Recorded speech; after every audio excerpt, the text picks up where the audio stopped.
Hi friends, ఈరోజు మనం ఈ వీడియోలో ఒక కొత్త విషయాన్ని తెలుసుకుందాం. అంటే ఈ విషయం ఏంటంటే ప్రాజెక్ట్ ప్లానింగ్ అండి. అంటే ఆ, మనం ఒక పనిని తీసుకుంటున్నప్పుడు దాన్ని ఎలా మనం కంప్లీట్ చేయాలి, ఏ డేట్న ఏ టాస్క్ కంప్లీట్ చేయాలి, అలానే ఆ ప్రాజెక్ట్లో ఎన్ని యాక్టివిటీస్ ఉంటాయి, దానికి ఎన్ని అవర్స్ పడతాయి, హూ ఈజ్ రెస్పాన్సిబుల్ పర్సన్ అంటే ఎవరు రెస్పాన్సిబుల్ అవుతారో అలా మనం ప్రతి టాస్క్ని మనం క్రియేట్ చేసుకొని ఈ ఎక్సెల్ షీట్లో అలానే మనం ఒక గాంట్ చార్ట్ క్రియేట్ చేస్తే కనుక మన విజువల్ రిప్రజెంటేషన్ కూడా చాలా బాగుంటుందండి. సో నేను ఈ వీడియోలో మనం టాస్క్ ఎలా క్రియేట్ చేస్తాం అనేది నేను చూపిస్తానండి.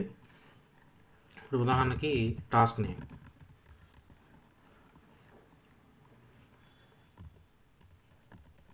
స్టార్ట్ డేట్, టెన్యూర్, ఓనర్, ఇంకేదైనా అదర్ కాలమ్స్ ఏమైనా పెట్టాలంటే పెట్టుకోవచ్చండి. ఇక్కడ మనం ఏం చేస్తాము, ఉదాహరణకి టాస్క్ 1 అని పెడతానండి, అంటే ఉదాహరణ కోసం. తర్వాత 1.1 అని, 1.2 అని, 1.3, ఆఫ్టర్ దెన్ టాస్క్ 2 అని,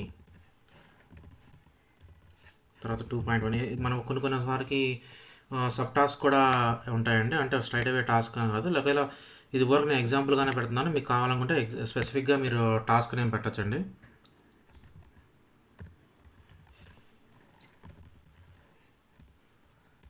అలానే టాస్క్ 3, 3.1, 3.2 ఇలా ఇచ్చారండి.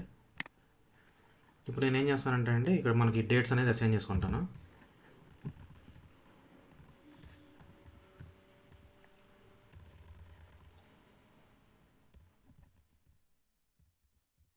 ఫస్ట్ మే 2025, 05th మే 2025. అలానే టెన్యూర్ కూడా ఇస్తానండి. సపోజ్ 12 డేస్, 3 డేస్, అలా నేను మొత్తము డీటెయిల్స్ ఇస్తానండి. ఇప్పుడు ఉదాహరణకి ఓనర్ వచ్చేసి ఏవిసి సివిడి అలా ఫిల్ చేసుకుంటూ వస్తానండి. ఇప్పుడు చూడండి, నేను ఇట్లా టాస్క్, స్టార్ట్ డేటు, ఆ తర్వాత టెన్యూర్ ఇచ్చానండి. ఇంకా ఫర్దర్గా మన కాలమ్స్ కూడా అన్ని ఇక్కడ మనం మేనేజ్ చేసుకోవచ్చు ఒక ఎక్సెల్ షీట్లో. ఇప్పుడు నేను దీనికి విజువల్ రిప్రజెంటేషన్ ఎలా క్రియేట్ చేస్తాను విత్ గాంట్ చాట్ అనేది మనం ఇప్పుడు చూద్దామండి. మొదటగా నేను ఏం చేస్తున్నానంటే, స్టార్ట్ డేట్ అనే కాలమ్ని మొత్తంగా పూర్తిగా సెలెక్ట్ చేసుకొని ఇన్సర్ట్లోకి వెళ్ళి, ఇన్సర్ట్లో ఈ 2D బార్లో ఈ సెకండ్ మనం తీసుకోవాలండి, స్టాక్డ్ బారు. ఈ స్టాక్డ్ బార్ మనం తీసుకున్న తర్వాత ఇదేం చేస్తామండి, మనము రైట్ క్లిక్ చేసుకొని సెలెక్ట్ డేటా, సెలెక్ట్ డేటాలో నేను I want to see tenure also. So నేను టెన్యూర్ కూడా యాడ్ చేసుకోవాలనుకుంటున్నానండి.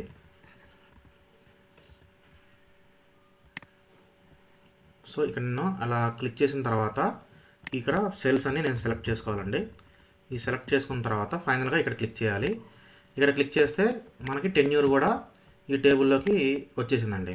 అయితే ఏంటి, ఇక్కడ మనమేమో టాస్క్ 1, 1.1, 1.2 అలా పెట్టుకున్నామండి. ఇక్కడ ఏంటంటే 1, 2, 3, 4 అలా ఉన్నాయండి. సో ఇప్పుడు మనం ఏం చేద్దామంటే, ఇంకొకసారి దీని మీద సెలెక్ట్ చేసి రైట్ క్లిక్ తీసుకొని సెలెక్ట్ డేటా తీసుకున్న తర్వాత స్టార్ట్ డేట్ ఉంది కదండి, దీన్ని మనం ఎడిట్ చేద్దాం.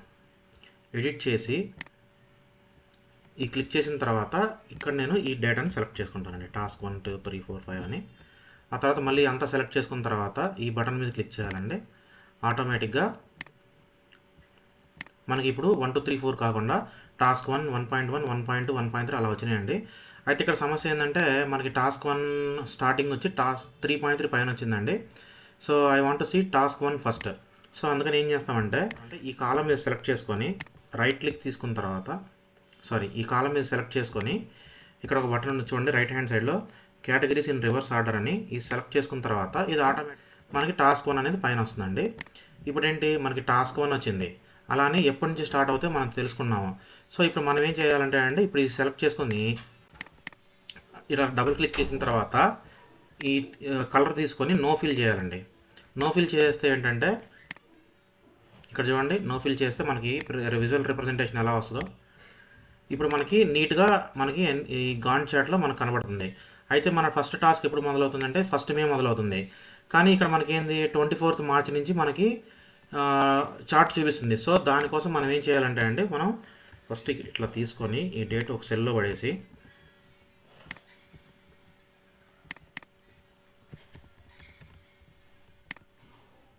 దీన్ని మనం ఫార్మాట్ పెయింటర్ తీసుకున్న తర్వాత దీంట్లో సెలెక్ట్ చేసుకోవాలండి. అప్పుడు ఏంటంటే ఆ డేట్ అనేది మనకి న్యూమర్ ఫార్మాట్లోకి కన్వర్ట్ అవుతుందండి.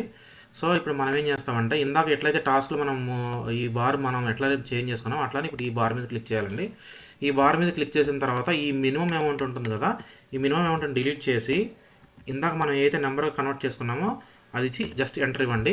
సో మనకేంటి ఇప్పుడు ఈ గాన్ చార్ట్ అనేది 1st మే నుంచి మొదలైందండి. ఇప్పుడు ఏంటి 20th జూలై దాకా ఉంది, కానీ మనకు లాస్ట్ యాక్టివిటీ ఎక్కడ దాకా ఉంది, 30th జూన్ దాకే ఉంది. సో మనం ఏం చేస్తామంటే సేమ్ స్ట్రక్చర్లో మనం ఫాలో అవుతామండి. మళ్ళీ ఆ డేట్ తీసుకొని దాని నెంబర్లోకి కన్వర్ట్ చేసుకుంటాము. ఆ వాల్యూని తీసుకొని ఇక్కడ క్లిక్ చేసిన తర్వాత ఇక్కడ మ్యాక్సిమం కాలం ఉంది కదండి, ఈ కాలం తీసేసి జస్ట్ పేస్ట్ చేసి ఎంటర్ కొట్టండి.